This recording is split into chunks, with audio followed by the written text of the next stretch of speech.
Lo primero que le quería pues, decir a las personas asistentes es que pues con la charla de hoy queremos dar lanzamiento a un seminario de filosofía y metodología de la economía que estamos organizando en el Departamento de Economía. El seminario aspira a estimular entre sus asistentes la reflexión económica con sensibilidad filosófica y el escrutinio filosófico con conocimiento de la práctica científica de los economistas.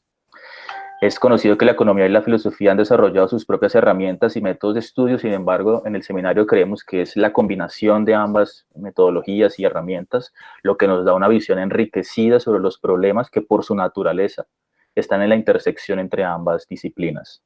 Entonces, pues este seminario aspira a aglutinar estudiantes, investigadores, profesores con un interés en los problemas filosóficos de la disciplina y esperamos pues que las personas que estén interesadas nos puedan escribir, ya sea al profesor Boris Salazar o a mi correo Cristian, lo pueden encontrar pues en la página web de la universidad. La idea estamos todavía recogiendo, ya hemos recibido un buen número de mensajes de personas interesadas, entonces vamos a darle pues un poco más de días hasta el martes, miércoles de la otra semana para recoger personas interesadas y al final de la otra semana les vamos a estar enviando un correo con las indicaciones para fechas y temas a tratar. En el tema de los temas y las lecturas que vamos a tratar, aunque Boris y yo tenemos una idea de los temas que nos interesan, también queremos preguntarles un poco entre los interesados qué temas les interesan también a ellos para intentar hacer como un buen balance entre unas lecturas que tenemos Boris y yo en mente de lo que podría ser un buen seminario y pues también balancear eso con los intereses filosóficos y metodológicos de los asistentes al seminario. Entonces, como parte del lanzamiento de este seminario, tenemos el honor y el placer de tener a Melissa Vergara Fernández, que es una investigadora en estos temas. Ella es economista de la Universidad de los Andes y después hizo un doctorado, una maestría y doctorado en filosofía de la economía. Ha tenido varias posiciones como investigadora en varias universidades del mundo. Ha sido Research Fellow en el Centro para la Historia de la Economía Política en la Universidad de Duke, en Estados Unidos. Ha enseñado cursos de metodología económica en la Universidad de Utrecht, en Holanda, del mismo modo en la Universidad de Ámsterdam, y actualmente es investigadora postdoctoral en la Escuela de Filosofía de Erasmus, de la Universidad de Erasmus en Rotterdam. Melissa pues ha trabajado extensivamente el tema de la metodología y la filosofía de los modelos económicos. Además ha jugado un rol muy importante en la organización de la comunidad de metodología de la economía, en tanto fue, yo no sé si todavía eres, pero fue una organizadora del grupo de filosofía de la economía en INET por muchos años, y ahí tuve, por ejemplo, el placer de conocerla, así que ha sido también ha jugado un rol enorme en ayudar a aglutinar a todas aquellas personas que tenemos un interés en filosofía de la economía, y hoy va a continuar ese rol presentándonos su más reciente trabajo sobre diversidad de modelos, y esperamos que pues podamos aprender mucho y seguir con interés tu charla. Melissa, muchas gracias por aceptar la invitación a la Universidad del Valle. Estamos muy contentos de tenerte y estamos seguros que los próximos 45 minutos, que es lo que estimamos va a durar tu charla, va a ser muy placentero para todos los asistentes. Quiero confirmarle a todos los asistentes sobre un poco sobre las reglas del seminario, la primera presentación. Vamos a aceptar solo preguntas para hacer, digamos, claridad, pequeños comentarios para interrumpir a Melissa, solo preguntas para hacer alguna claridad en un tema muy específico. Mientras que las preguntas de mayor profundidad o comentarios ya será para la parte final, después de los 45 minutos de la intervención de Melissa. Ahí podemos tener una charla mucho más en detalle de los temas que nos va a presentar Melissa. Entonces, las personas que quieran usar la palabra, por favor, para mantener un poco organizada la discusión, escriben en el chat, piden la palabra en el chat y con gusto les entrego el uso de la palabra. ¿Estamos claros? Entonces, bienvenidos nuevamente, Melissa. Pues estamos atentos a aprender de ti hoy. Bueno, pues muchas gracias, Cristian. Es realmente un placer enorme estar aquí abriendo este nuevo grupo de filosofía, metodología de la economía. Me alegra enormemente porque pues, creo que no es como el tema más popular en Colombia o en la filosofía y pues el hecho de que se esté generando ese interés quiere decir que pues que cada vez somos un poco más y que América Latina y Cali ahora está liderando congregar gente para estudiar la metodología, que pues algo tan importante en la economía. Hay una cosa muy bonita de América Latina también con la historia, y es que pues digamos que en ese sentido las universidades en América Latina siguen abriendo el espacio para la historia del pensamiento y para la filosofía, cosa que pasa muy poco en Estados Unidos. Digamos, hay unos muy pequeños lugares, Duke es uno de ellos, y aquí en Europa también son unos poquitos contadas las universidades pues, que están metidas en el cuento de la filosofía y la historia del pensamiento económico. Entonces, pues nada, seguir abriendo camino, y ojalá que esto despierte mucho interés en Colombia. Muchísimas gracias de nuevo por la invitación. Y bueno, ahora les voy a compartir la pantalla de mi presentación. Entonces, vamos a hacer esto. ¿Ahí ya lo están viendo? Sí, ya está. Sí, ya. Perfecto. Sí, sí. Ok, entonces, bueno, empiezo con una pequeña disculpa, porque, bueno, el título es, creo que en este momento, lo único que está en inglés, y a pesar de que, bueno, soy colombiana y hablo español, es mi lengua nativa, este tema yo lo trabajo muy poco en español, es creo que la segunda charla que doy en español en toda mi vida académica. Entonces me cuesta un poco de trabajo. Entonces, si me enredo con algunas palabras o boto un término en inglés, por favor, no se vayan a ofender. Es realmente pura falta de ejercicio, y ojalá que en la medida en que colaboremos más, pues me vaya surgiendo otra vez el español en este tema. Entonces, bueno, yo les voy a hablar hoy de la diversidad de modelos y en particular del modelo CAPEM, que es pues un modelo de la economía financiera. Y digamos que estoy supremamente feliz de poder introducir esto porque, bueno, y es una de las razones por las cuales estoy yo involucrada en el proyecto en el que estoy, que es hacer filosofía de la ciencia de la economía financiera, es que pues este ha sido un tema que ha estado realmente abandonado, o que no ha recibido muy poca atención por parte de los filósofos. Los filósofos se han metido mucho con cosas de micro y, bueno, y teorías de la racionalidad y esas cosas, pero, y bueno, behavioral economics y muchas otras cosas, pero lo que son la macro, por ejemplo, y la economía financiera son cosas que han estado relativamente abandonadas o no han recibido mucha atención desde el punto de vista de la filosofía de la ciencia. Por supuesto, en filosofía, en política y estas cosas, obviamente hay otros espacios para estos temas. Entonces, pues les cuento también un poquito del proyecto en el que estoy participando, el trabajo de investigación que estoy haciendo. Esto que les voy a presentar hoy es un súper pequeño comienzo de un proyecto más largo y extenso que se llama, o es parte de algo que se llama Values in Finance, y es un trabajo conjunto entre la Escuela de Filosofía de la Universidad de Erasmus y el Rotterdam School of Management, también en Erasmus. Entonces ahí estoy yo participando con Konrad Heilmann, que es también un profesor de filosofía, y con Marta Szymanowska, que es economista financiera del Rotterdam School of Management.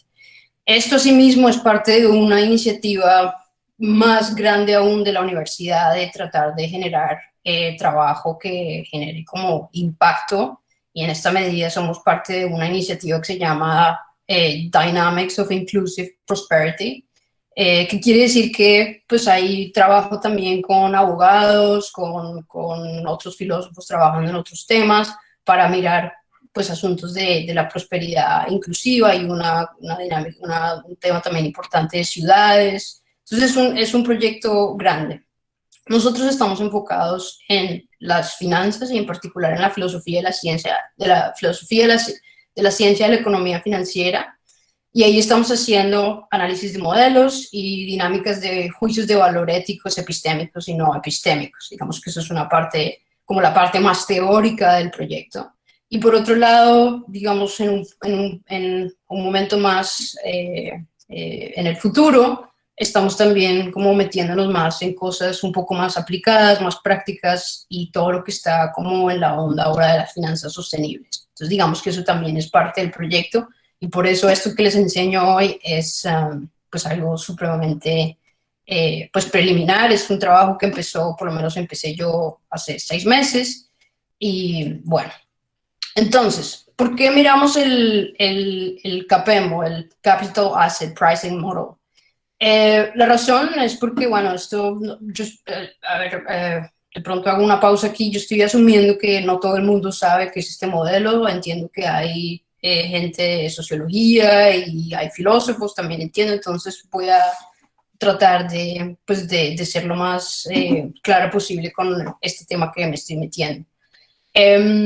Entonces, el CAPM es la abreviatura del modelo de Capital Asset Pricing Model, que es uno de los modelos que marca el punto de quiebre entre lo que podría llamarse las nuevas finanzas y las viejas. ¿Y esto qué quiere decir? Es hasta los años 30, 40, digamos que las finanzas estaban muy como en una actitud bastante vocacional, en donde eran los practicantes, digamos, quienes estaban escribiendo cosas sobre instituciones financieras y muy como, era muy descriptivo el trabajo que se hacía ahí y muy poco analítico y teórico.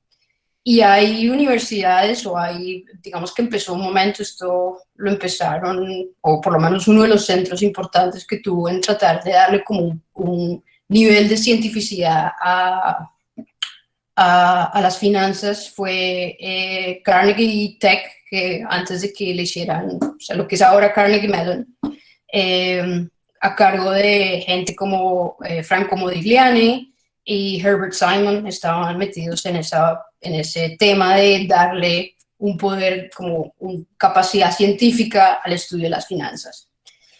Y entonces digamos que con ese propósito empiezan a trabajar pues en cosas más teóricas y a traer temas de economía o por lo menos el mismo tipo de análisis a las finanzas. Entonces este modelo digamos que puede considerarse como el punto de partida de las finanzas como una disciplina científica y ya no vocacional. Es interesante también por lo que comenté es que su emergencia obedece en parte a la influencia importante que tuvieron muchos economistas y centros importantes como la Chaos Commission, gente como Franco Modigliani, Hicks, Samuelson también muy importante en el desarrollo de este marco de referencia. Entonces, pues es importante desde el punto de vista de la filosofía de la ciencia mirar este modelo.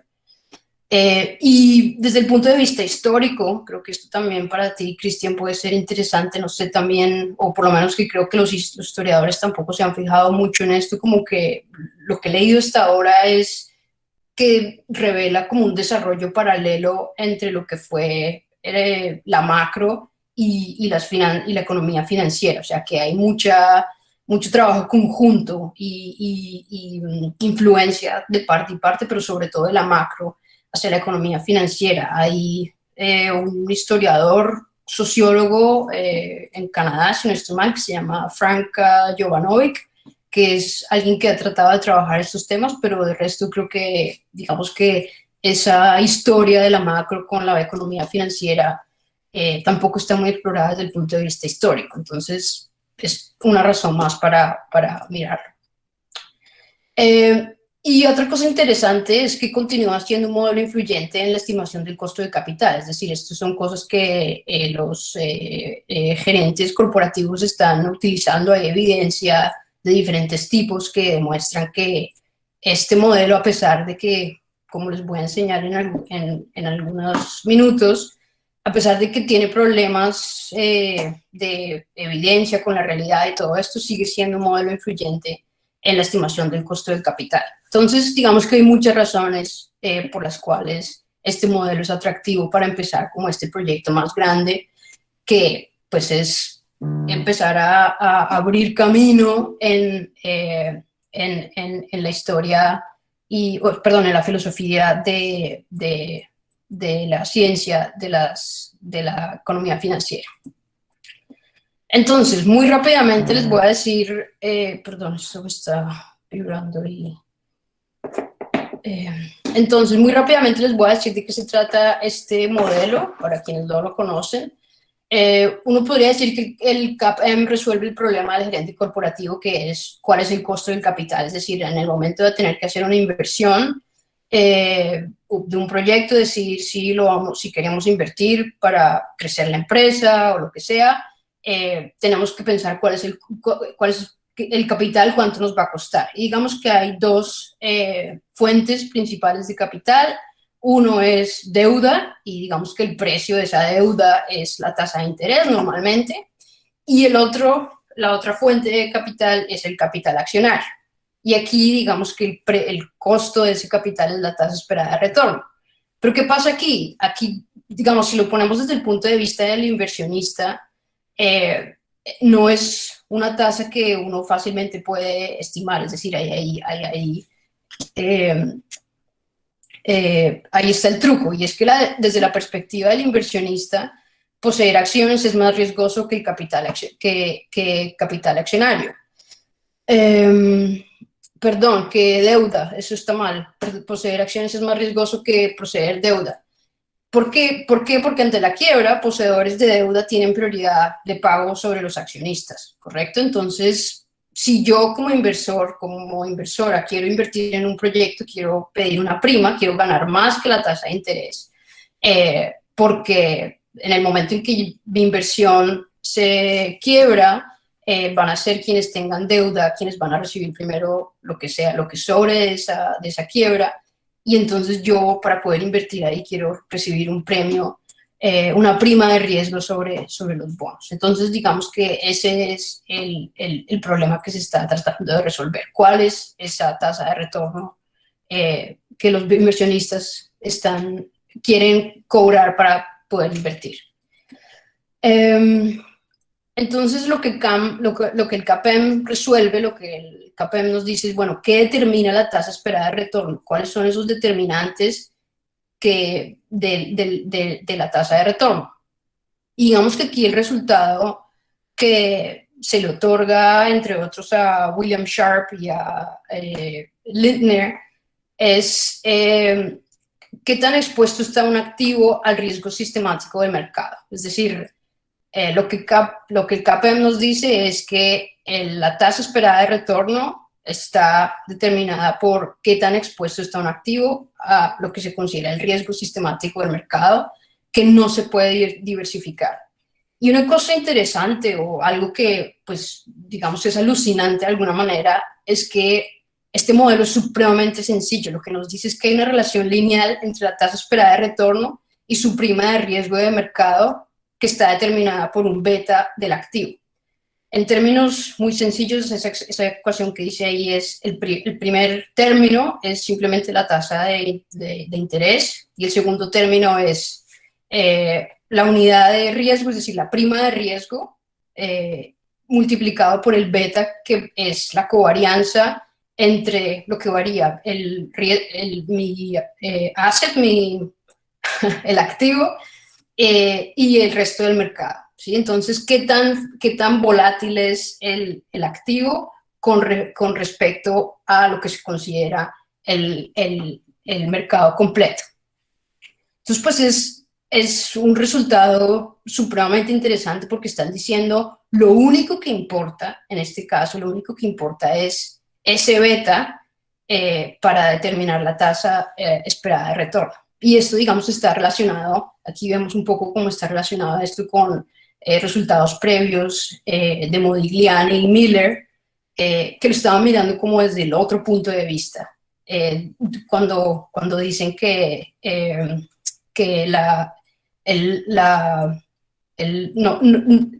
las decisiones es independiente cuánto una compañía, una empresa es decir, no importa qué tanta deuda tienen o qué tanto capital. assets tienen, esto es irrelevante para el costo del capital. Entonces, digamos que esto es el resultado desde, digamos, el otro punto de vista. Eso es lo que hace CAPEM.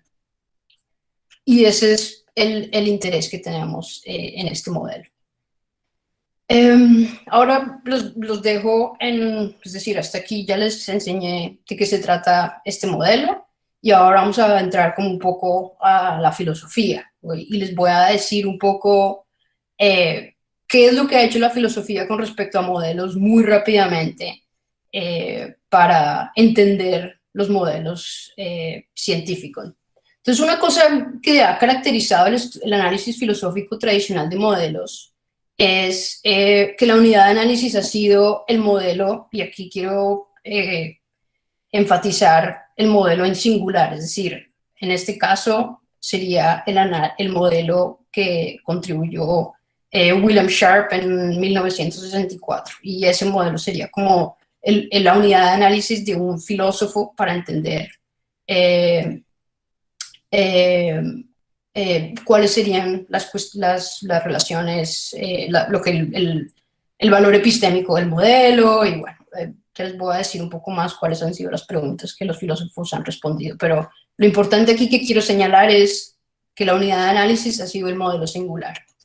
Y eso, digamos, que nos ha permitido responder varias preguntas. Es decir, si uno mira el desarrollo de la filosofía en los últimos, no sé, medio siglo, ha habido como un avance importante en lo que los filósofos hemos aprendido sobre los modelos. Entonces, una de ellas es, bueno, ¿cuál es la relación de modelo, teoría, fenómeno? ¿Sí? Entonces, digamos que era tradicional pensar en que los modelos estaban normalmente derivados de la teoría. Hubo otras posiciones que decían, no, los modelos se construyen más bien de abajo hacia arriba, de fenómeno hacia teoría. Luego, en los años 90, tenemos, por ejemplo, el trabajo de Mary Morgan y Margaret Morrison, que en donde, digamos, argumentan, y eso se volvió clave en la literatura, de decir que los modelos son más bien autónomos y que no necesariamente dependen o vienen de la teoría o de los fenómenos. Entonces, esta ha sido una de las preguntas que hemos respondido. Otra cosa en la que los filósofos se han metido bastante es el papel de las idealizaciones y la posibilidad de idealizar. Y esto ha recibido un montón de atención, en parte pues gracias al trabajo, a ese paper famoso que escribió Milton Friedman en 1953, cuando dice que pues, los supuestos de los modelos no son importantes, que lo importante es las predicciones. Y entonces digamos que esto ha sido algo que los filósofos se han metido a investigar.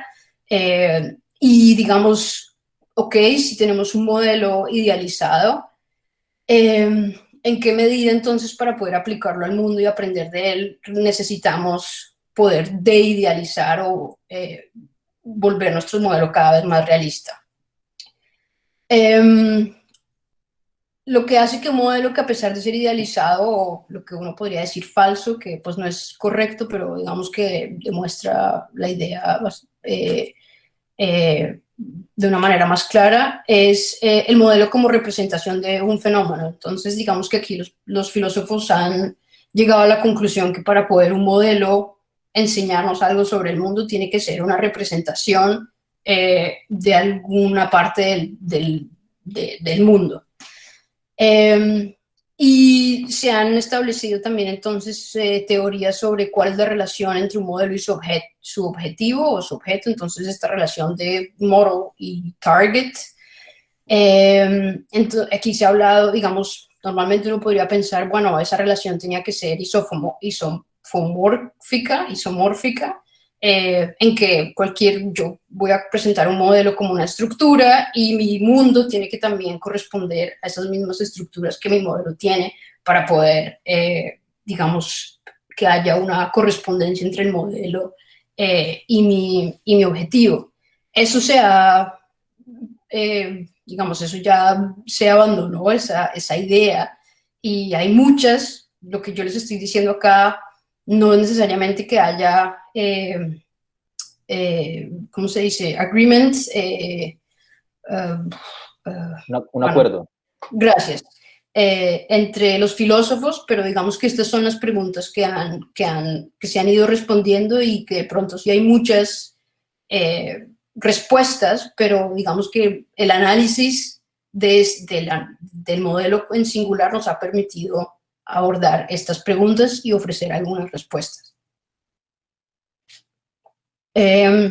Algo un poco más nuevo es la contribución epistémica de un modelo. Entonces, ¿qué es posible aprender de él? Entonces, aquí también se ha ido como interacciones entre lo que es explicación y lo que es entendimiento. Entonces, pues, explicación obedece como a unas teorías de lo que es una explicación científica. Esto viene desde los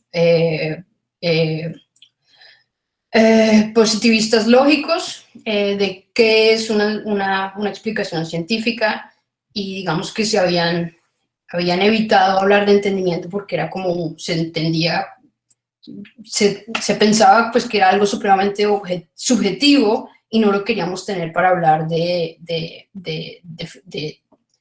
explicaciones filosóficas. Entonces, en filosofía casi siempre, hace poco tiempo, se abandonó como esa idea del entendimiento, una concepción subjetiva, y se trató de hablar de explicación, que fuera como algo objetivo de las teorías. Esta teoría o este modelo me explica o no. Y bueno, y ahora entonces que entró la discusión sobre el entendimiento, una respuesta que se ha dado, una discusión que se ha dado es: ¿cuál es la contribución epistémica a un modelo? Los modelos explican o nos permiten entender. Si son explicaciones de modales, entonces, ¿qué posibilidades nos enseñan, nos explican posibilidades? Ese tipo de discusión también ha estado mucho sobre la mesa. Y una cosa clave, creo yo también, es decir, podernos enfocar en este análisis de un modelo. Aquí piensen, por ejemplo, cosas tan sencillas como Schelling. El modelo Schelling de segregación ha sido como el workhorse de como este tipo de discusiones. Y eso, digamos, que ha sido positivo en la medida en que nos ha permitido el intercambio entre filósofos de varias disciplinas para entenderlos como modelos, como objetos científicos. Nos ha permitido el intercambio porque, claro, si uno se fija en un modelo relativamente sencillo que un físico o un biólogo pueden entender y que se puede explicar en un paper, pues digamos que eso facilita que los filósofos de la economía aprendamos del biólogo y del físico, y no que estemos como metidos en un modelo supremamente complejo donde hay que tener un montón de teoría para poderlo entender. Entonces, de nuevo, esto ha sido, yo creo, en parte, una de las razones por las cuales nos hemos fijado solamente en el modelo singular. ¿Hasta ahí está todo claro? ¿No hay preguntas? Todo bien. Bueno, entonces, más recientemente, digamos que hemos empezado a entender la necesidad de explorar el contexto histórico de los modelos y su relación con otros modelos, y pues de allí el título de esta charla de Model Diversity, o diversidad de modelos. Porque, bueno, claro, es decir, creo que de pronto para los economistas esto pues está clarísimo, como sí, obvio, los modelos están construidos utilizando muchos resultados de otros modelos, etcétera. Pero pues ya ven que el progreso, digamos, habernos enfocado en la unidad de análisis de un solo modelo nos ha permitido avanzar hasta cierto punto, pero ahora hemos entendido en filosofía que entender a un grupo de modelos también es importante.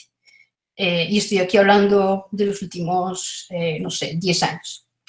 Y algunas preguntas que hasta ahora se han respondido, de nuevo, no necesariamente habiendo unanimidad sobre la respuesta, es que, por ejemplo, el papel de los modelos teóricos en economía es la generación de robustez. Es decir, se dice como, sí, en economía tenemos muchos modelos teóricos, porque queremos probar que esos modelos, digamos, cuando un modelo revela un mecanismo causal, queremos asegurarnos que ese mecanismo causal sí está ahí y no es un efecto de los supuestos que hemos hecho, y tener dos modelos o tres modelos es decir, o un modelo que cambia los supuestos de a poquillo, de alguna manera, o cambia un supuesto, relaja un supuesto, y se sigue manteniendo el mismo resultado, pues eso es un resultado robusto. Quiere decir que el mecanismo que se identificó en ese modelo sí está ahí, no es efecto de una composición particular de supuestos, y es considerado como una forma de aumentar la confianza en el resultado que me genera esa familia de modelos sin ser un método de confirmación, ¿sí? Entonces, digamos que me genera como confianza en que el resultado o el mecanismo causal que se ha identificado sí está ahí. Otra respuesta o otra discusión que está presente en la literatura y esto es gracias también a partir de ese libro que tal vez ustedes conocen de Roderick 2015, que si no estoy mal se llama como Rules of the Game o algo así, en donde pues es Danny Roderick, pues este economista del desarrollo, economista internacional, como metiéndose en la onda de la disciplina, de los modelos, de cómo estudian los economistas, cómo modelan, etc. Entonces, esta visión de la familia de modelos que proveen explicaciones de un fenómeno surge un poco como por lo menos en la literatura, en filosofía, surge esta de Roderick 2015.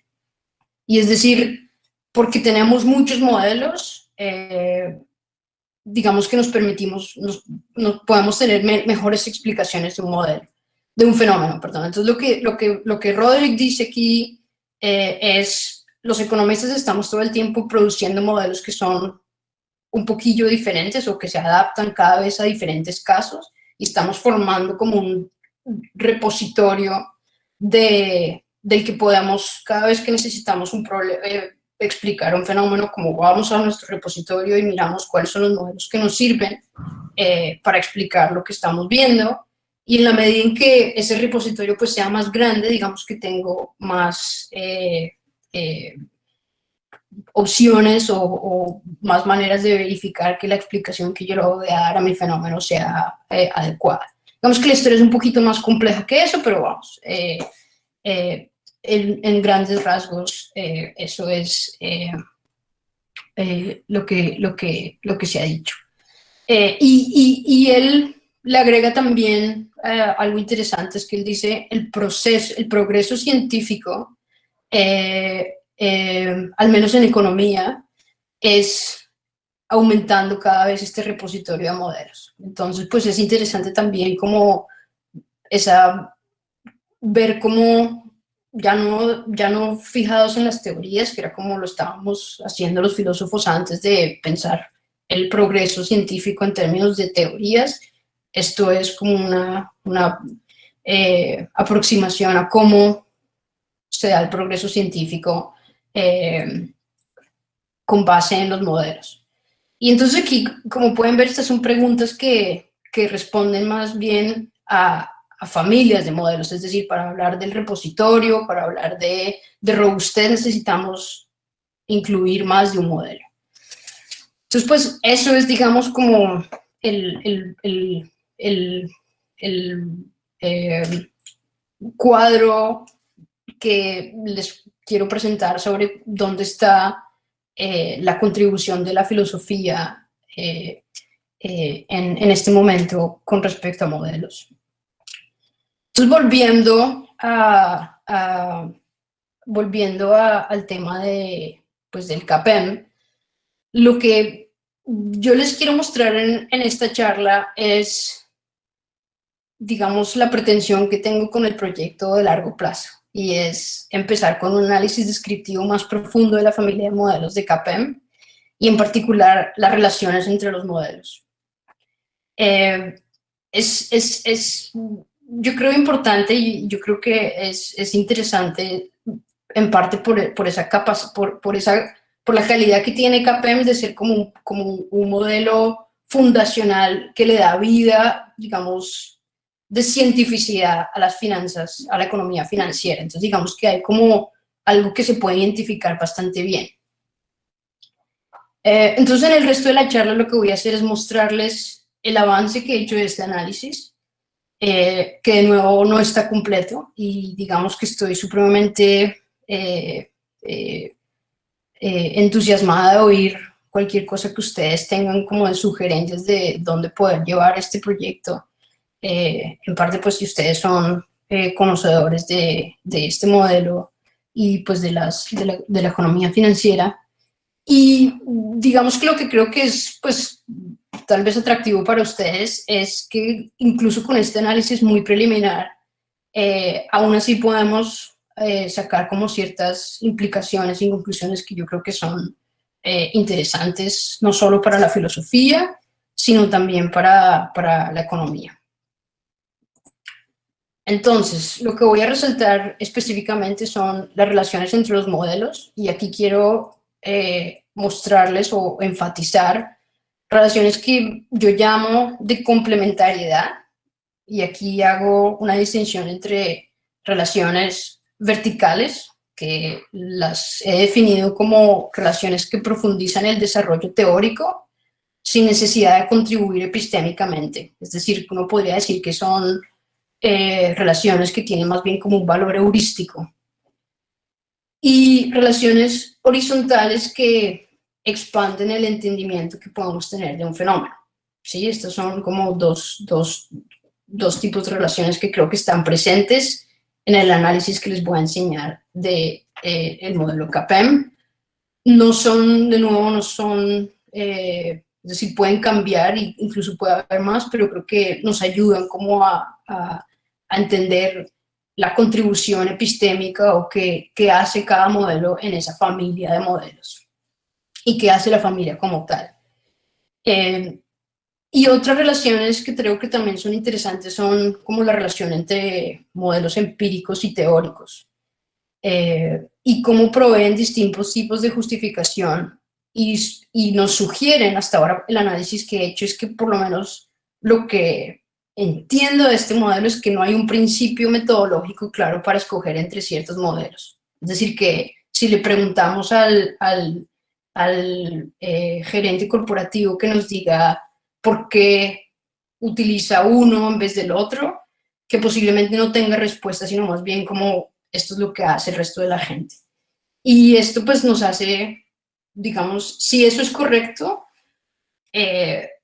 pues es importante ver como que si podemos desarrollar un principio metodológico que nos ayude a escoger, y si no existe ese principio metodológico, ver si de pronto son más bien como juicios de valor, ya sea epistémicos o no epistémicos, lo que están llevando a la decisión de los gerentes corporativos o de los quienes utilizan el modelo de simplemente escoger el uno o el otro. Entonces ahora lo que voy a hacer es, bueno, les digo lo que he estado haciendo más o menos, entonces, o sea, cómo he construido como este mapa un poco genealógico del CAPEM.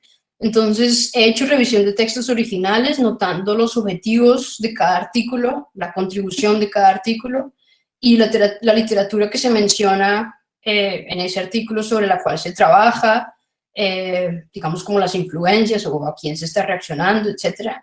Y otra cosa que he estado notando es la revista en donde se publica el artículo. Eso también dice mucho sobre cuáles son como los intereses de un artículo, un paper en particular. Y otros aspectos creo interesantes o relevantes a considerar, que aún no estoy como considerando en mi análisis, pero que podrían ser interesantes, es pues la afiliación profesional de los autores, la institución en donde tuvieron sus doctorados y sus supervisores. Digamos que eso creo que haría aún la historia aún más rica y nos permitiría encontrar como relaciones más, pues aún más finas o ver otras cosas que de pronto los artículos no nos dicen. Entonces, aquí hago como un zoom in y les muestro cómo empieza CAPEM. Entonces, digamos que el artículo clave o el artículo que se considera la semilla es Markowitz 1952, que es como un modelo normativo. Es decir, Markowitz dice, yo estudié distintas reglas de decisión que podría seguir alguien para invertir en un portafolio, y resulta que la regla más que debería seguirse es escoger el portafolio de media varianza eficientes que minimicen la varianza de retorno del portafolio dado el retorno esperado y que maximicen el retorno esperado dada la varianza. Aquí lo que hace Markowitz es de alguna manera definir retorno y riesgo en términos de media y varianza. Y nos da esa regla de decisión.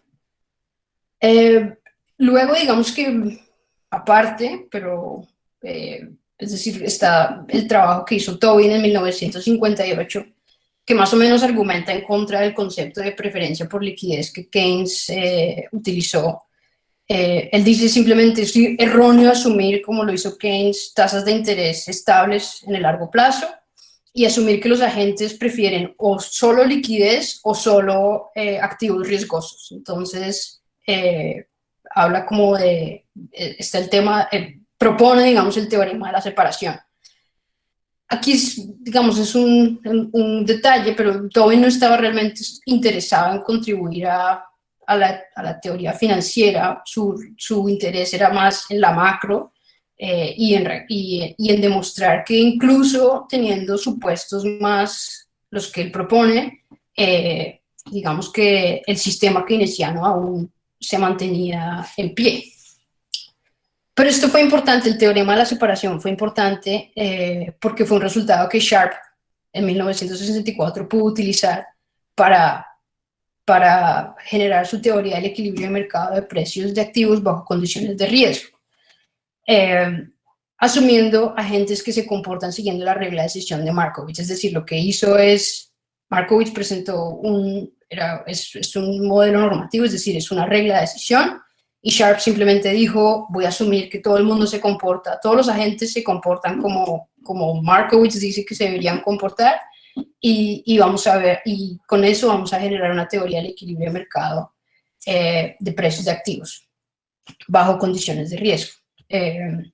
Y utiliza el teorema de la separación de Tobin, que le permite decir, fíjense que, o sea, para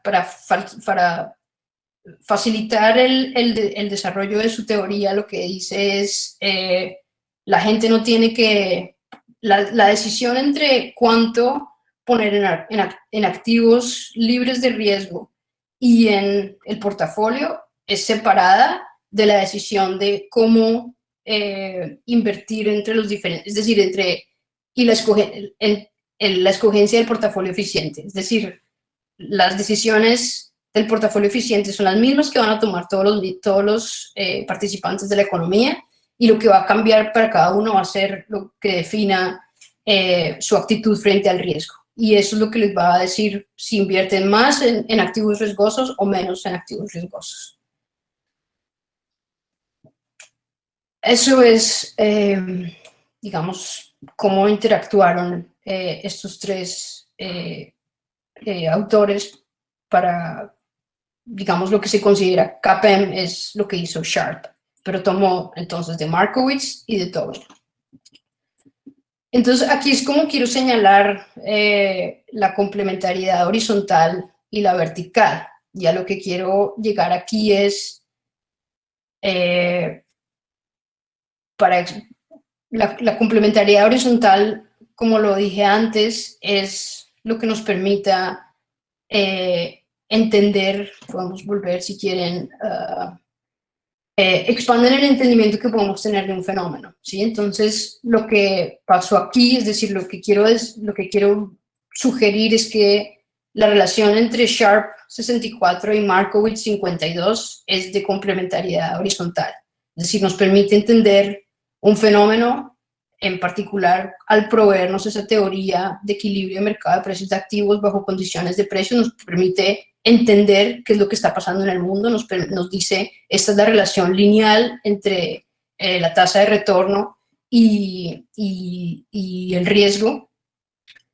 Y digamos que se puede extender a Lindner 69, que es que el resultado de KPM se mantiene cuando los inversionistas tienen preferencias diversas. Eso también quisiera yo argumentar que es una complementariedad horizontal, que nos dice, nos está enseñando que incluso cuando hay un escenario en que los inversionistas tienen preferencias diversas, el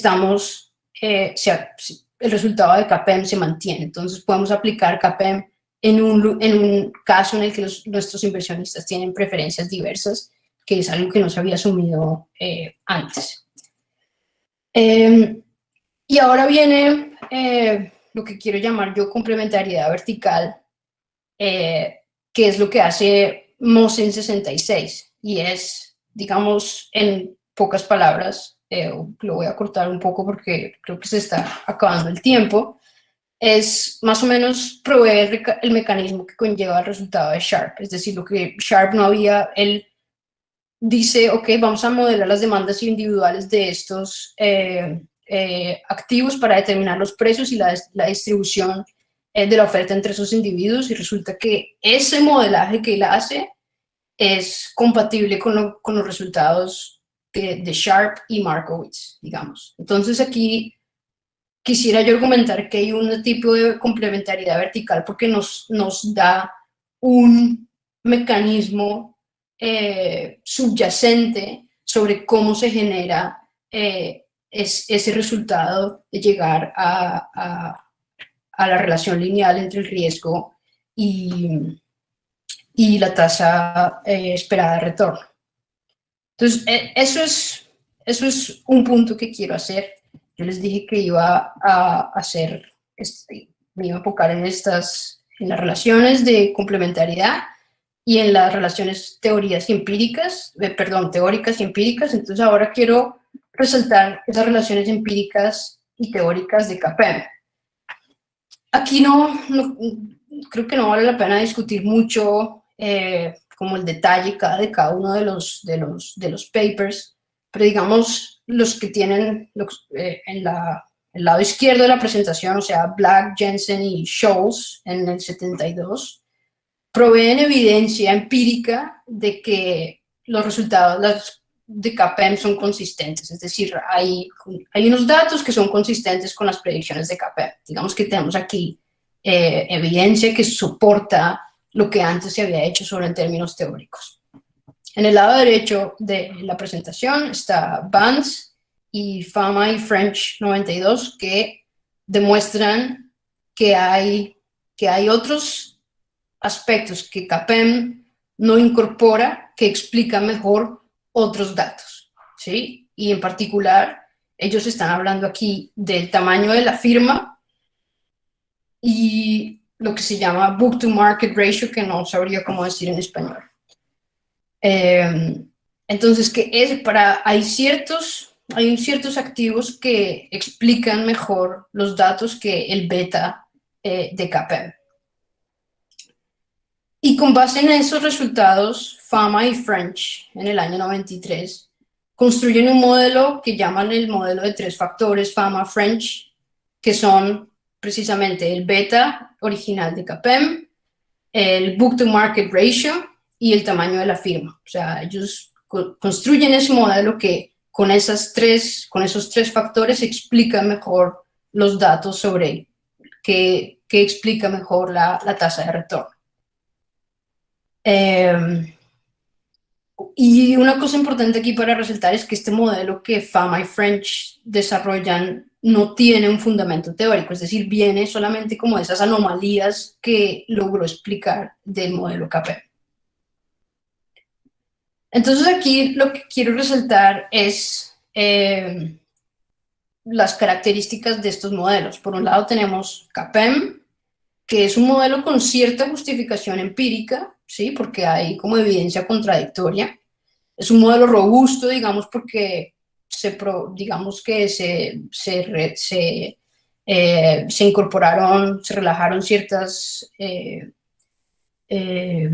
supuestos de incluir impuestos, de las relaciones, las preferencias de los individuos no ser homogéneas, y además nos provee un mecanismo causal subyacente, es decir, el trabajo que hizo Mosen, exacto. Perdón. Entonces, ese es por un lado CAPEM. Por el otro lado tenemos Fama French, que resuelve las anomalías empíricas de CAPEM, pero no tiene justificación teórica. Y digamos que este modelo, digamos que cogió cierto interés, y se han desarrollado más modelos, en parte por otras razones, pero no me voy a meter en eso, pero digamos que se generó también como una literatura de tratar de explicar, introducir muchísimos otros factores que expliquen la tasa de retorno. Entonces, digamos que en este momento hay 300 factores diferentes que pueden explicar la tasa esperada de retorno. Entonces, aquí la pregunta que yo quiero hacer no es una pregunta genuina de que hasta ahora, digamos que no me he encontrado con algo que nos revele esto, y es si existe algún principio metodológico que nos permita escoger entre estos dos modelos. Es decir, hay algo que nos diga CAPEM tiene más fuerza o es más confiable porque tiene estas características de robustez, porque nos ofrece un mecanismo, porque está derivado teórico, o por el otro lado, Fama French porque es empíricamente más adecuado, pero no tiene justificación teórica. ¿Tenemos un principio metodológico que nos permite escoger entre estos dos modelos? Y la respuesta hasta ahora es no. Y entonces aquí yo creo que es interesante ver cómo, ok, si es cierto que no hay ese principio metodológico, entonces tratar de explorar cuál es el papel que juegan los valores de juicio epistémicos, otros diferentes a la robustez, por ejemplo, o los juicios de valores no epistémicos. Hasta aquí, digamos que eso es como lo que quisiera resaltar de esas relaciones que he explorado. Quisiera agregar algo rápidamente, y es, volviendo a las preguntas que se han respondido respecto a las familias de los modelos, los que les conté qué es lo que se ha hecho últimamente. Digamos que las relaciones que exploro sugieren que la historia para contar de las relaciones pues no es tan sencilla como hasta ahora se han planteado, ¿sí? Entonces, sigamos, respecto a la gente o quienes han argumentado que el papel de los modelos teóricos en economía es la generación de robustez, digamos que lo que uno podría decir con base en este estudio descriptivo es que las complementariedades verticales y horizontales,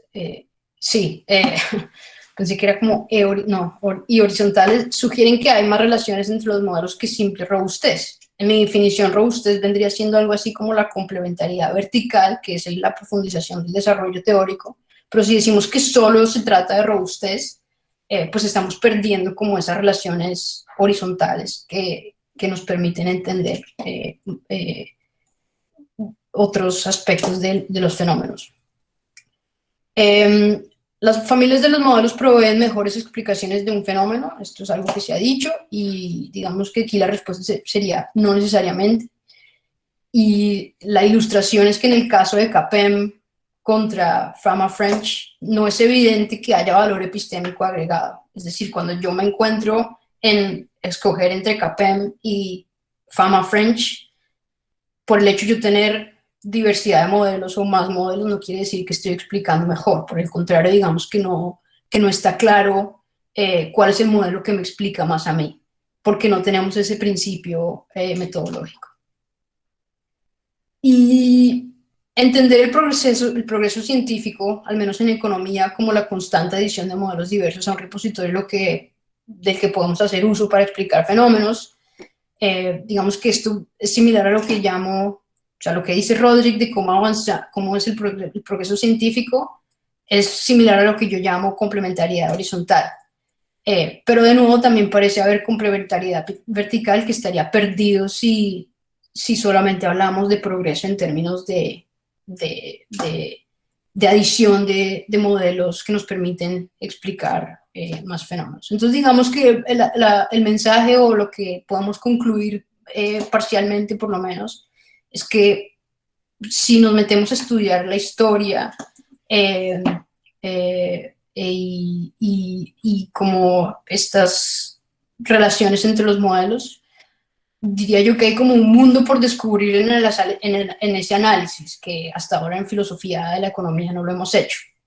Entonces, esto implica que nos tenemos que meter más en la historia y en la sociología de la disciplina, y eso podría ser, diría yo, de pronto a costa de las interacciones con otros filósofos de otras disciplinas, porque, pues, de nuevo, como lo sugerí al principio, el momento en que nos metemos a estudiar la historia y la sociología, pues estamos escarbando más y digamos, tenemos que lidiar con más material que pues nos compete solo a nosotros en economía, al menos al principio.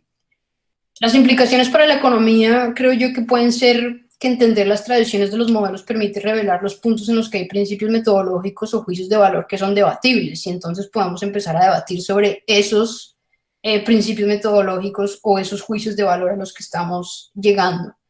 Y esto podría aumentar el entendimiento entre distintas escuelas.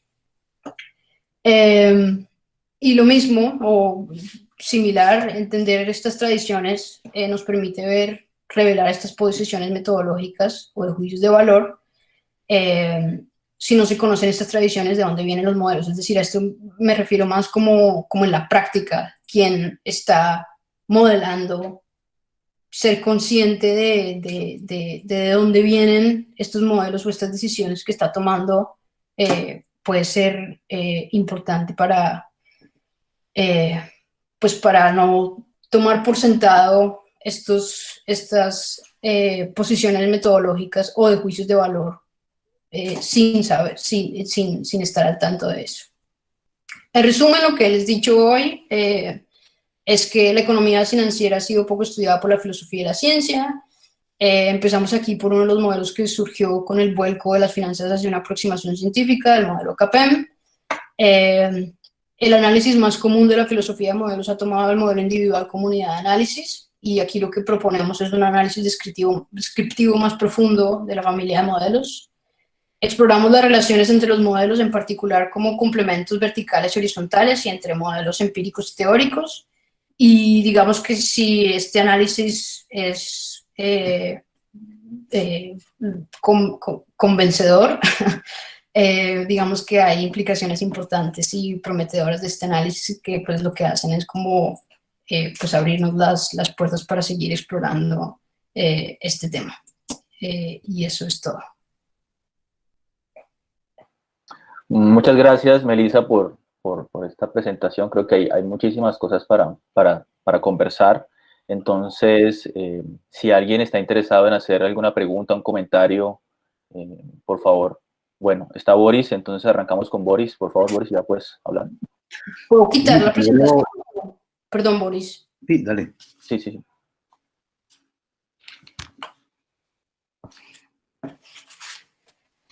Primero, debo decir que me gusta mucho la presentación de Melissa y la orientación de su trabajo y las preguntas, por una razón, sobre todo porque nos pone a pensar sobre lo que hacemos.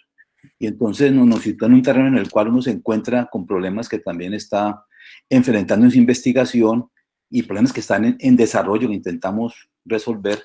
Y Melissa nos da unas pistas y también nos plantea unas preguntas que se conectan con lo que estamos haciendo. Entonces yo quería plantear solo dos cosas.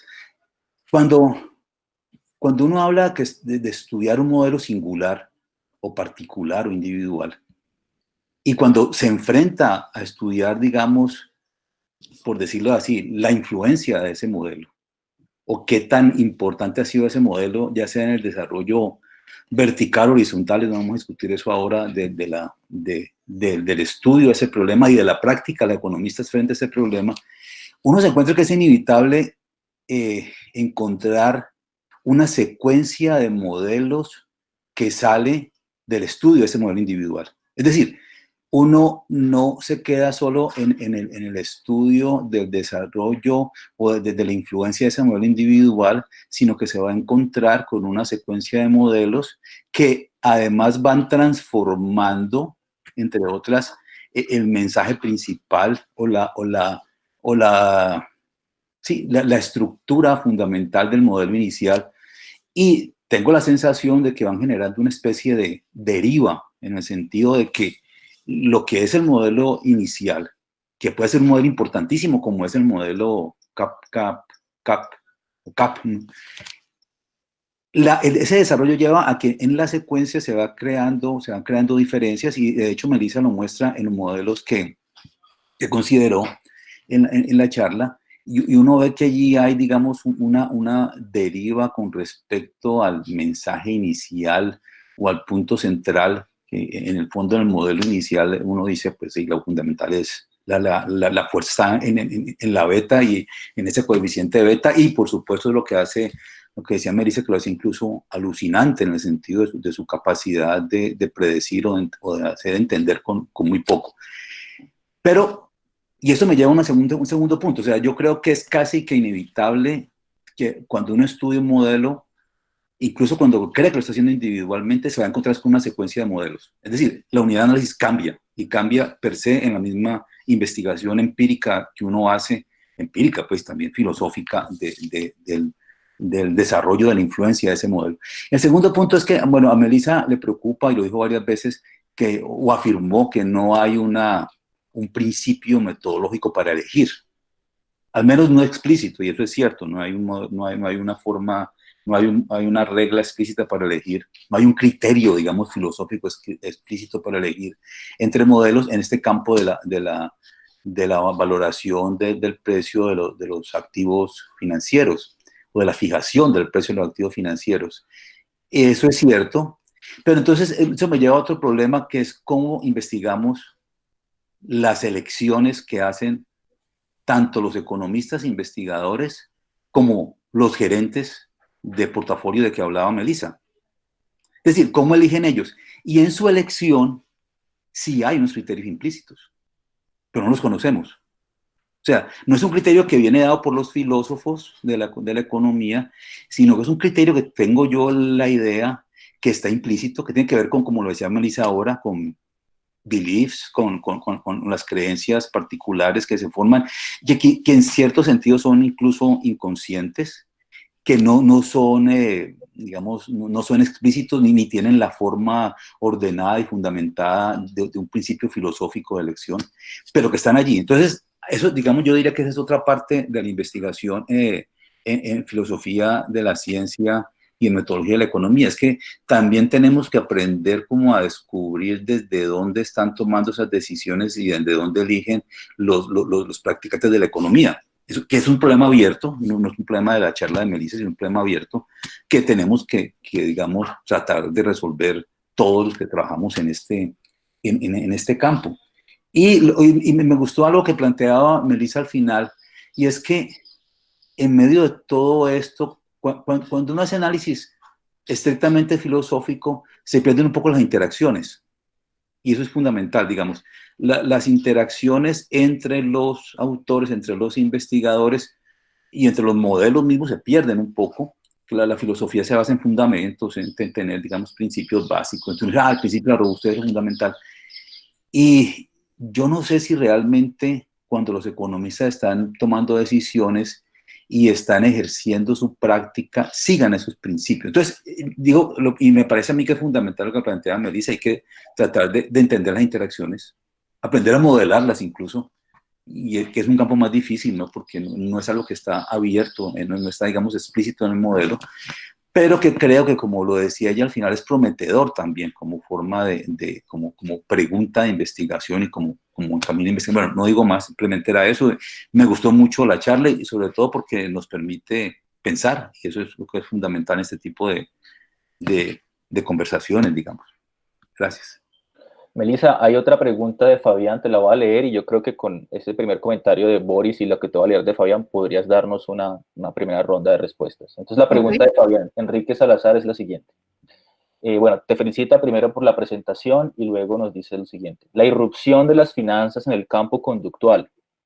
¿Qué tipo de complementariedad se podría enmarcar? Lo pregunto porque en esta nueva línea se habla de heurísticas. No estoy muy segura si entiendo esa pregunta. Quizás si está por ahí todavía Fabián y quiere hablar, digamos, hacer un poco más explícita la cuestión. Yo creo Vale. entender que está Muchas por ahí gracias. Fabián. Ah, ok. Sí, Dale. señor. ¿Sí, me escucha? Sí, sí.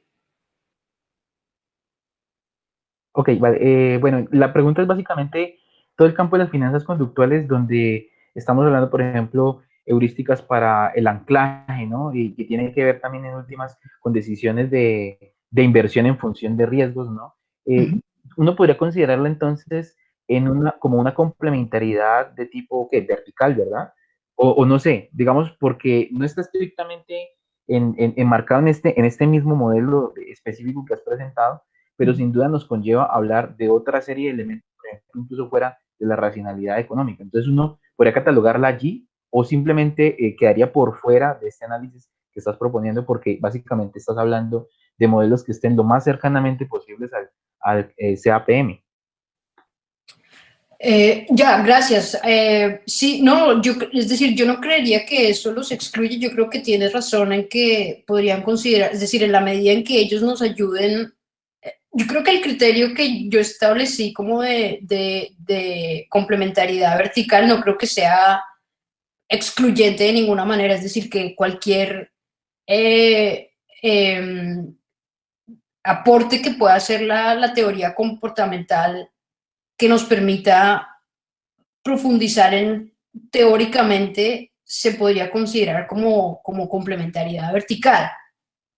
Incluso también como en algunos casos diría yo también complementariedad horizontal, en la medida en que una forma de modelar cierto fenómeno nos ayuda a entender el mundo de una manera más amplia. Es decir, si hay cosas que hace las finanzas comportamentales que de pronto no se hagan en términos que no se hagan con este tema, con este modelo CAPEM, por ejemplo, pues nos da un entendimiento adicional, digamos, del mundo. Yo creo que lo que tal vez estás señalando es, y es algo que lo que yo estaba pensando, es, bueno, ¿cómo definimos estas familias de modelos? ¿Sí? Es decir, creo que ahí es donde tú hablas de si lo excluye o no lo excluye. Y es, claro, yo escogí estos modelos en parte, digamos que la guía ha sido pues la historia de cómo se influyeron ellos y cuál vino después del otro, es decir, eso no lo podemos cambiar. Pero sí está muy, es decir, depende también del análisis, cómo organizamos las familias de modelos. Y digamos que esto es una pregunta que vale la pena para el análisis que yo estoy haciendo es si esas familias están dadas o si las podemos como coger ya dadas del ambiente o del desarrollo de la historia de estos modelos, o si dependiendo de la pregunta filosófica que nosotros tenemos, podemos armar diferentes tipos de familias y llegar a diferentes tipos de conclusiones. Eso digamos que nos generaría un poco de problemas, bueno, no necesariamente, pero sí digamos que nos pone un poco a pensar de, bueno, si la forma en que nosotros combinamos esas familias determina el resultado al que llegamos sobre cuál es la contribución epistémica de estas familias, pues tenemos ahí un poco como muchas variables en el aire. Entonces es algo que hay que tener en cuenta. No sé si yo no puedo leer y hablar al mismo tiempo. No, no te preocupes, yo estoy organizando el orden de las Ok, informaciones. sí, entonces no sé si responde la pregunta o por lo menos entiendo bien que si eso era lo que quería llegar, más o menos. ¿Habla? Sí, Melissa, muchas gracias. Ahí ratificaba en el chat que efectivamente hay una intención en poderse dirigir hacia esa agrupación, porque en últimas es lo que permitiría un trabajo, una investigación como la que estás conduciendo, y que estaría en función no solamente, como lo decía acá también en el chat, en función de esa pregunta, y tú lo decías ahora, sino de otros factores, ¿no? Que uno podría ya en el campo empírico entrar a cotejar para hacer esa clasificación, tipos de revistas, filiación institucional o epistémica del autor, impacto de publicaciones, entre otros, ¿no? Muy, muy interesante tu trabajo y bueno, nuevamente felicitaciones y bueno, queda atento a las otras intervenciones. Gracias. Melissa, ¿por qué no redondeas un poco un comentario a la reacción de Boris y pasamos entonces a las Sí, siguientes intervenciones? sí, bueno, yo lo que quería es decir, digamos que sí, yo creo que, es decir, estoy de acuerdo con lo que dijo Boris como en la inevitabilidad de esa secuencia de modelos y digamos que en esa medida es, pues de alguna manera interesante preguntarse cómo, eh, es decir, porque hasta ahora, digamos, los filósofos nos estamos empezando a preocupar por esas familias si resulta que es tan inevitable que uno, una vez se mete en un modelo, está llegando a los otros. Eh, una cosa que dijo es como, entonces, pues sí, digamos que creo que, bueno, el progreso ahí ha sido constante, pero lento, digamos, y por eso pues está bueno meterse ahora en este tema de las relaciones. Y algo que dijo Boris de cómo investigamos las elecciones de esta gente, es decir, creo que él tiene razón cuando dice, sí, tal vez no hay un modelo, un principio metodológico explícito, pero hay algo que los está haciendo escoger estos modelos en vez de otros, y sería interesante ver qué es. Y entonces aquí creo yo que es cuando necesitamos otra disciplina y es también no solo quedarnos en la poltrona, digamos, sino de pronto también meterse uno a hacer análisis etnográfico y preguntar a estos gerentes corporativos cómo están tomando sus decisiones. Y esto creo que es un trabajo que hay, y es interesante, tal vez eso no lo dije al principio, pero desde el punto de vista filosófico o de filosofía de la ciencia, es interesante ver que han sido los sociólogos los que han estado más metidos en el estudio de las finanzas. Y eso en sí mismo es una pregunta filosófica importante desde el punto de vista de la ciencia. ¿Por qué son los sociólogos los que han empezado a estudiar esto y no los filósofos? O no, entonces, sí, digamos que ahí es cuando tenemos que echar mano de lo que ya han hecho los sociólogos que están metidos en métodos etnográficos para como cotejar estas teorías, o sea, bueno, este análisis que he hecho yo, lo que eso quiere decir es que pues el trabajo es necesariamente multidisciplinario, y pues que si uno quiere realmente entender el desarrollo de la ciencia, no puede hacerlo pues desde un punto de vista sencillo o único, tiene que meterse a investigar con los análisis que han hecho otros. Entonces, sí, pues bienvenida a la sociología. No sé si eso eh, satisface a Boris, pero vamos, eso es lo que quería resaltar de su comentario. Listo, muchas gracias. Va a hablar Fabio y después Gabriel. Buenos días, Melissa. Muy bien. Muchas gracias por la presentación. Yo creo que te va a sacar un poquito de foco sobre la presentación en sí misma y quisiera como aprovechar más tu experiencia como investigadora de la intersección entre filosofía y economía. Pues la charla se concentró en filosofía de la ciencia y en análisis de un modelo específico, pero quisiera preguntarte ¿cuáles serían como los contenidos que debería tener un programa de economía en esa relación entre filosofía y economía? Nosotros en nuestro programa tenemos metodología de la economía, digamos que cubre estos aspectos. Pero también en una reforma que estamos haciendo, conseguimos que debería ser necesario un curso de filosofía política que estudie todo el asunto de la igualdad, la justicia, poder, etcétera. Lo que quería preguntarte es, ¿tú cómo ves cuáles serían esos temas imprescindibles que no deben faltar en un programa de economía y la forma de integrarlos? Si es con cursos, seminarios dentro de algunos cursos tradicionales, discúlpame si te saco del foco, pero digamos que esos son mis intereses y quisiera aprovechar tu expertise en esa área. Bueno, muchas gracias. Bueno, digamos que en temas de filosofía política, digamos que no hay cero experticia. Pero una cosa que yo sí he pensado un montón, en parte creo porque a los estudiantes a quienes más clase les he dado son economistas o estudiantes de ciencias sociales. Digamos, los estudiantes que tenía en el University College Groningen, que es como un estudio de liberal arts, ¿cómo se dice? Bueno, ¿Artes liberales? sí, bueno, exacto, pero entonces la idea es como que tengan mucha fogaje, digamos, en muchas áreas y entonces tenía estudiantes de muchas disciplinas, muchas ciencias sociales y una cosa que para mí era, es decir, que me di cuenta fue, primero que un curso que sea como una isla no es un curso que les sirve muchísimo a los estudiantes, es decir, un curso que no está en coordinación con el resto de su programa. ¿Sí? Es decir, un curso que sea una isla no, tal vez contribuye, pero no de la manera como podría contribuir si estuviera más en coordinación con el resto del programa.